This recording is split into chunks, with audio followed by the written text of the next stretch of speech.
Welcome to Empowering Plans, a show dedicated to identifying waste and undue expense in the health benefits industry, discovering ways to maximize benefits while minimizing costs, and empowering employers, administrators, and consultants to emphasize once again the benefit in benefit plan.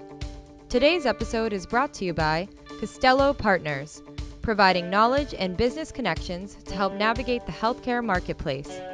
Now here are your hosts, the FIA Group's CEO, Adam Russo, and Senior Vice President and General Counsel, Ron Peck. Hello, everybody, and welcome to another episode of Empowering Plans with the FIA Group. I'm your co-host, Adam Russo. Just pumped to be here on this horrible day here in Boston. It's raining. It's fall. The sky's gray. Our summer is over. I think we just got to enjoy the next couple of weeks until we get full-blown on winter like the first week of November. Anyways, as always, my true partner in crime here at the FIA Group, the infamous, the amazing, the ever-knowing Ron E. Peck. Say hello, Ron. Hello, Ron. Folks, if you dialed in recently and listened to any of our podcasts, you noticed that Brady kept on breaking in. I mean, we wouldn't even invite the kid to the podcast, yet he'd be showing up. He'd bring his own chair. He even set up his own stuff on the table as if he's a permanent member of our group. He is not. We officially kicked him out today. We're like, Brady, sorry, you're not available for this podcast. We'll bring you in as needed. He's our Washington insider, but we're not going to talk Washington or politics today. Correct, Ron? Correct. If you want to hear about what's going on in politics, be sure to go to our website and download the webinar. Bingo. So today is our podcast. We have a special guest.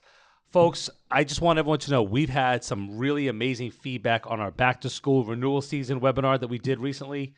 It was huge. People asked us a lot of questions. Feel free to reach out to us at thefiagroup.com in regards to any questions or just comments you have on what we could do to make our webinars and our social media even better than it is. But today's a very important day because we have the luxury, and we're lucky enough, to have Jerry Castelloe speak on our behalf today. Jerry is the man. He is the founder of Castelloe Partners. He just knows everybody in the self-funded industry. He knows everything in the self-funding industry. You know, for those you don't know, next year I'm the chairman of the board at SIA. And Jerry, many years ago, when I was just a nobody going to the SIA conferences, having a booth there and, you know, trying to get free drinks and trying to pick up a couple clients, Jerry pulled me aside once and said, Adam, don't worry. I'm going to get you on a committee. It was like he was grooming me for something that I didn't even know that I had the potential of being. So he's an industry leader. We're lucky enough to have him on the FIA Group's advisory board. And he's just been a rock star in our industry, and I'm just honored to have him. So, Jerry, wanted to say welcome to our podcast, and please don't embarrass yourself today after all the nice things I said about you.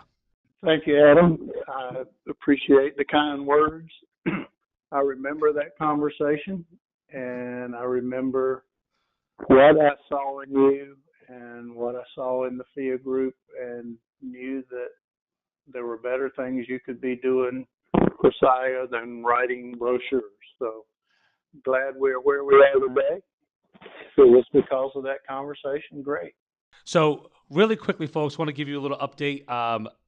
Jerry Castelloe, he's obviously a consultant that can be hired. I hire him. He's one of the best in the biz. He provides knowledge and business connections to positively affect your business. I can personally tell you that he has done that at the FIA Group for many years, and we hope will continue to do so for many more. You can also reach out to him. I'm assuming the website is castelloepartners.com. That's CASTELLOE partners.com, or at 704-572-0730. Before we go any further, I just want to ask, how's everything down there in Charlotte? How were you affected by the storm? Well, in Charlotte, we got a lot of rain, but that resulted in, contrary to what you have, a beautiful day today. Nice and sunny and clear and 89 degrees. So we're better off than you guys are in Boston. The Charlotte area fared fine, but the folks in the eastern part of the state are hurting bad. They are underwater, literally, and there's a lot of needs. So anybody that can support the hurricane relief efforts, please do so in any manner that you see fit. It was a tough weekend here in the Carolinas. Jerry, yeah, definitely we were thinking about you. And now that I know none of my donations will be going to you, I'm inspired to donate even more. So, joking aside, anybody who wants to go online and donate, I know the Red Cross is running a fundraiser as well. I think it's certainly a worthwhile effort. And Jerry, I'm really happy to hear that you're doing okay. I'm doing great, thanks. So, Jerry, we're going to ask you a couple questions, but the first thing I want to ask you, since you are literally like the oldest person in the industry, Ron, am I incorrect in saying that? I think he's got to be the oldest guy. I think so. He's definitely the figurehead when it comes to the opposite. There's probably youth there's got to be a statue of Jerry already at SIA, even though he's alive. Yeah. Although isn't he? I think he's the chairman of the Young Professionals Committee at SIA. Oh, the Young Professionals. So, speaking of the Young Professionals, I thought I would sit in on that on Sunday and Monday if it's possible. No, you are actually older than the combined ages of all the 250 young attendees. They're looking for people who are millennials, not people who have been around for a millennium. That is correct. Millennium, yeah. Thank you, Ron. So, Jerry, just so you know, 250 plus people will be at the Future Leaders at SIA, which is amazing, coming from a start of zero. So that's been huge. But again, so I wanted to ask you, based on your industry knowledge, your expertise, you're a very seasoned person. Let's just put it lightly. Right, Ron? He's very seasoned. Light seasoning. A little pepper there. What's the biggest difference? I've always wanted to know this. In your mind, if you can give us a few examples, what are the big differences from 20 years ago to today in our industry, in the self-funded world? What's different today than it was then? Anything you can share with us? Well, there's a couple of things that quickly come to mind. One would be the use of technology obviously has accelerated the efforts of not only administration of the benefit plans, but also it has served as a facilitator for innovation.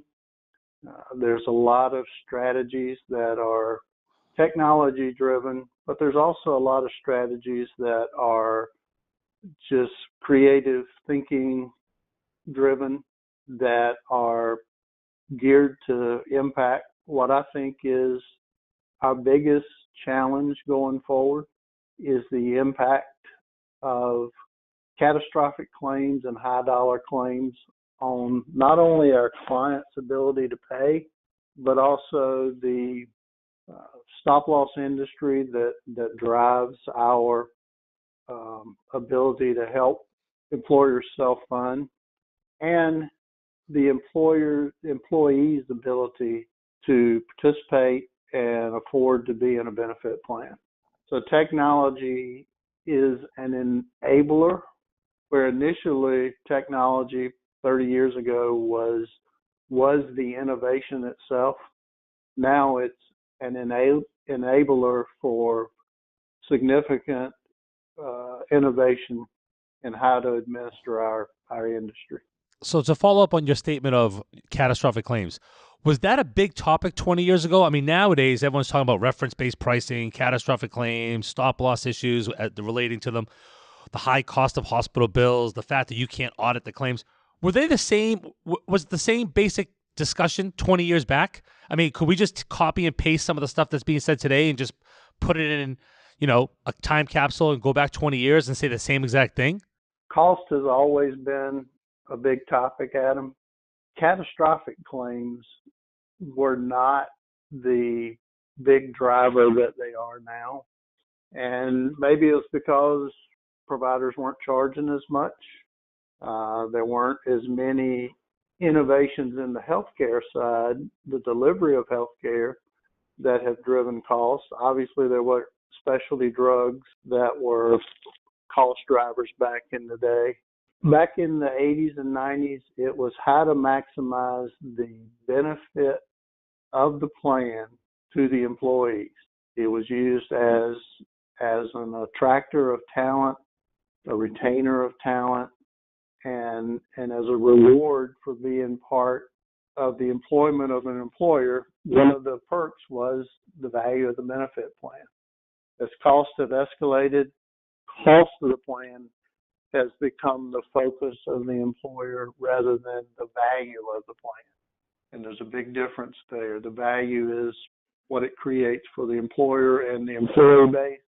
The cost of the plan is a constant struggle now that I don't recall the cost of the plan being the major driver 25 years ago.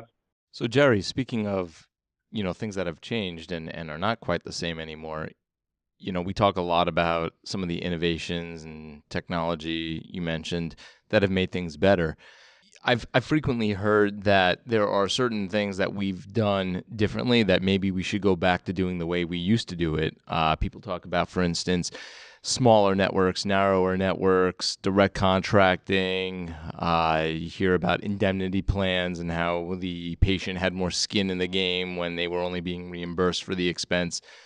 I got to ask you, what things have you seen us doing now that frankly are probably a mistake, and maybe there are things we used to do that we should go back to trying? Kicking it old school. There you go, old school. There are several things we are doing now that resemble some of the things we used to do. You mentioned base major medical plans. Well, in essence, some of the creative plan designs, the MEC plans, are more defined as defined benefit plans than they are as major medical plans. Reference-based pricing, in a way. We used to have fee schedules that here's how much the plan would pay. Well, reference-based pricing is a reincarnation of that. Right. This is how much no the plan's going matter to what pay. the provider bills, here's what we're going to pay for this service. That's exactly what it is. Yeah. It's the same thing. I think that the big difference now is those strategies were commonplace then. Now they are strategies that agitate the benefits environment. Providers are unaccepting of it, which creates problems for the employer and the employee. The administrator is dragged into that. The idea that there's no caps in reality on what your liability could be is really concerning, and it gets back to my comment that catastrophic claims are really having a big negative impact on the self-funded industry. So my next question is this. We went back 20 years. What's going to happen over the next 20? Obviously, people are hiring you based on your expertise for what you did in the past, but obviously they want to shape the future, right? And that's what you've been helping us do here at the FIA Group. What do you see in the next 20 years? What's the differentiator? What do employers, administrators, experts, brokers, and so forth, what do they need to learn? What do they need to do to be successful 20 years from now? I think that we all have to focus on how to make the benefits affordable yet of value to all the parties involved. When there's just cost shifting going on, guys, again, that's not a solution that is going to create long-term value for the benefit plans. We've got to get to a place where costs are under control at both the provider level and the plan level. Hospitals and providers have to make their money, but they have to be part of the solution, not have the attitude of, well, it is what we charge for this service, with no logical background to why the charge master is what it is. Networks, to me, are not the solution. They're an interim strategy, but we've got to get to a place of transparency and knowledge of what healthcare costs at the point that healthcare is being provided, not 6 to 8 to 10 weeks later when a claim is paid. So I believe we've got to get to a point of cost transparency at the point of sale, just like every other product in our economy is, and that it's an agreed upon price regardless of who's paying the bill, who's administering the program, who's the ultimate risk taker on the employee benefit plan. So, Jerry, you and I think we've dealt with some issues that are pretty scary, the types of issues that you're talking about here, but I think we've also enjoyed a few victories together. And I guess my final question for you would be, looking at where we are now, where we've been, and where we're going, Why would it be an exciting time to get into this industry? Why would an employer want to self-fund? Why would a young professional want to get involved? Why is this an exciting time to be in this industry? I think it's a good time to be in this industry, Ron. Adam mentioned there's 250 young professionals registered for SIA. One of the problems we've been facing in the self-funded industry is the first generation entrepreneurs in this industry are like me. They're aging up. I won't say we're aging out because I'm not looking to get out yet. You're going to end up kicking and screaming when they pull you out of those conferences. Yeah.